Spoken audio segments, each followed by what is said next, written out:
मुंबई के मुंबादेवी विधानसभा सीट से हमारे साथ इस वक्त कांग्रेस और महाविकास आघाड़ी के उम्मीदवार अमीन पटेल मौजूद हैं।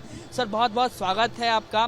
लगातार जो है वो पार्टी आप पर विश्वास जता रही है। एक बार फिर मुंबादेवी की जनता का सेवा करने का मौका आपको दिया गया है। सामने शायना एनसी है।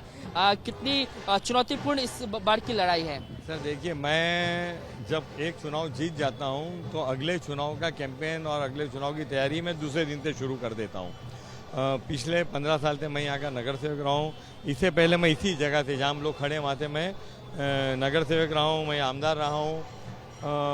आने वाले दिनों में लोगों का ऐसा कहना है, जो यहाँ के लोग हैं, इलाकों की जनता है, आवाम, उनका कहना है कि इस बार का मार्जिन कांग्रेस पार्टी का सबसे ज़्यादा मुंबई में ये सीट सबसे ज़्यादा मार्जिन से चुन के आएगी और मेरे भी लाइफ टाइम का बेस्ट मार्जिन से मैं जीत के आऊँगा, ऐसा मेरे लोगों का कहना है। मुंबादेवी के लिए अगले 5 साल का अमीन पटेल के मन में जो है वो ब्लूप्रिंट क्या है? देखिए, यहाँ 2 नए हॉस्पिटल बन रहे हैं, काम शुरू है। 2 साल के अंदर तकरीबन वो हॉस्पिटल तैयार हो जाएंगे। एक माँ और बच्चे के लिए, जो न्यू बॉर्न बेबी होता है, उनके लिए वो हॉस्पिटल बन रहा है। एक सुपर स्पेशलिटी हॉस्पिटल बन रहा है। तो लोगों को किफ़ायती दाम में इलाज करने का हमारा सबसे बड़ा प्रोजेक्ट है। दूसरा, एजुकेशन के ऊपर हमने 6 स्कूल को इंग्लिश मीडियम में कन्वर्ट किया है। आने वाले 5 साल में उनको वो स्कूल की संख्या बढ़ा के हम 12 करने वाले। 2 नए स्कूल हम फिर से उसको नए बनाने जा रहे हैं, उनका काम शुरू हो रहा है। तो एजुकेशन, हेल्थ और हाउसिंग, ये 3 मेन मुद्दे रहेंगे हमारे आने वाले 5 साल के लिए। ऑल इंडिया उलेमा बोर्ड ने ये कहा है, महाराष्ट्र इकाई ने, कि महाविकास आघाड़ी के सामने 17 मांगे रखी है और ये कहा है कि सभी मांगों को अगर महाविकास आघाड़ी मानती है तो हम उनका समर्थन करेंगे। और ये भी कहा जा रहा है कि उनकी एक मांग ये भी है कि आरएसएस जैसी संस्था को बैन किया जाना चाहिए। देखिए, ऐसा है कि उलमा बोर्ड ने अगर कोई मेमोरेंडम दिया होगा तो उसकी कॉपी उन्होंने मुझको नहीं दी है। मुझको इसके बारे में मालूम है। जब वो मेमोरेंडम मेरे हाथ में आएगा मैं पढ़ूंगा, जब मैं उस पर बात कर पाऊंगा। अमीन साहब, आप लोगों ने बीते दिनों MMRDA ग्राउंड में जो है वो सभा की और 5 गारंटी जो है वो राज्य की जनता के सामने रखा, लेकिन बीजेपी ये कह रही है कि राहुल गांधी की खुद की गारंटी नहीं है, तो ये जो गारंटी की बात करते हैं वो सिर्फ जो है वो फुजिल की बातें हैं। देखिए साहब, पिछले इलेक्शन में 400 पार का नारा लगा था, 300 पार नहीं कर पाए।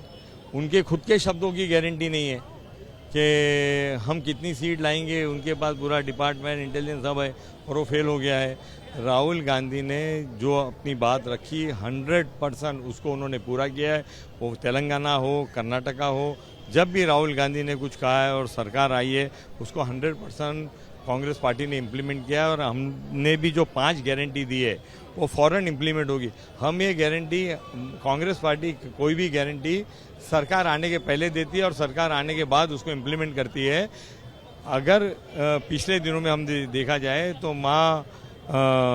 युति जो सरकार थी, उन्होंने पार्लियामेंट का चुनाव बुरी तरह से महाराष्ट्र में हारने के बाद में लाड़की बहन लाए, लाड़का भाई लाए, ऐसी स्कीमें लाए, क्योंकि उनको पता चल गया था कि हम जीत नहीं पाएंगे, हम जीत नहीं रहे, तो इसलिए उन्होंने स्कीमें लाई थी।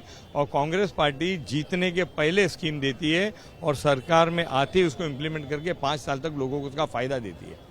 बीजेपी के जो पूर्व सांसद है किरीट सोमैया, उन्होंने ये आरोप लगाया है। टिस का एक रिपोर्ट है, वो ये कहता है कि आने वाले दिनों में यानी कि 2051 में जो हिंदू आबादी है वो 51% तक रह जाएगी। हिंदू आबादी घटेगी और जो मुस्लिम आबादी है वो बढ़ेगी, क्योंकि रोहिंग्या और बांग्लादेशी जो है बड़ी संख्या में मुंबई की झुग्गी बस्तियों में बढ़ते जा रहे हैं।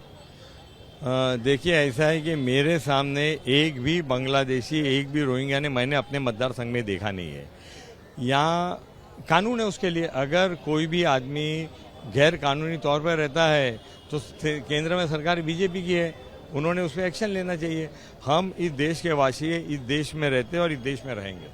ठीक है, केरल के सीएम हैं विजयन, उन्होंने ये कहा कि जो लोग इस्लामिक मानसिकता के हैं वो प्रियंका गांधी के समर्थन में हैं। देखिए, ऐसा है कि जो हिंदुस्तानी है वो कांग्रेस के समर्थन में है। फिर वो मुसलमान भी हो सकता है, वो हिंदू भी हो सकता है, वो क्रिश्चियन भी हो सकता है, वो सिख भी हो सकता है, ईसाई होता है। जो आदमी हिंदुस्तानी जैन का है, जो सेकुलरिज्म में मानता है, जो हमारे पूर्वजों ने बलिदान देके आज़ादी लिए, उस आज़ादी और उस संविधान की रक्षा करने वाला कांग्रेस पार्टी को वोट देता है। संविधान का आपने जिक्र किया, राहुल गांधी जो अपने हाथों में प्रति लेके घूमते हैं, उसको लेकर भी बीते दिनों बवाल हुआ। कहा गया कि अंदर के जो पन्ने हैं वो कोड़े हैं। साहब ऐसा है कि राहुल गांधी एक ऐसी शख्सियत है जिनके परिवार का एक बहुत बड़ा इतिहास है। पंडित मोतीलाल नेहरू से लेके पंडित जवाहरलाल नेहरू से लेके श्रीमती स्वर्गीय इंदिरा जी, राजीव जी, सोनिया गांधी और राहुल, एक कंट्री के अंदर नहीं बल्कि पूरे वर्ल्ड में आप मुझको एक एग्जाम्पल और बताइए जिस परिवार ने 2 प्रधानमंत्री को देश के लिए कुर्बान कर दिया हो। एक एग्जाम्पल कोई बता दे पूरे वर्ल्ड का कि एक परिवार के 2 व्यक्ति ने अपनी जान की आहुति दी, अपना बलिदान दिया ताकि हिंदुस्तान जिंदा रह सके, हिंदुस्तान में सेकुलरिज्म जिंदा रह सके और हिंदुस्तान की आवाम खुश रह सके। अरविंद साहब, एक अंतिम सवाल, जिस तरीके से बीते दिनों शाइना एनसी को लेकर अरविंद सावंत ने जो शब्द इस्तेमाल किया, उस पर आपकी क्या प्रतिक्रिया है? किस तरीके से इस पूरे मामले को देखिए, जो अरविंद सावंत जी ने कहा था उसके लिए उन्होंने दिलगिरी व्यक्त कर दी है और दिलगिरी व्यक्त करने के बाद में वो शब्द उन्होंने किसी भी तरह से किसी को ठेस पहुंचाने के लिए, किसको भी बेइज्जत करने के लिए नहीं कहा था। उन्होंने किसी का नाम नहीं लिया, फिर भी उन्होंने दिलगिरी व्यक्त की है। महिलाओं का सम्मान करना हमारा फर्ज है, हम सम्मान करते थे, करते हैं और करते रहेंगे। धन्यवाद बात करने के लिए। तो ये मुंबा देवी विधानसभा सीट से जो महाविकास आघाड़ी के उम्मीदवार अमिन पटेल हैं, जो अपनी जीत को लेकर ये विश्वास जता रहे हैं कि इस बार जो मेरी जीत होगी वो रिकॉर्ड ब्रेकिंग जीत होगी। कैमरामैन अजीत संघाड़े के साथ किशोर ठाकुर, एबीपी न्यूज, मुंबई।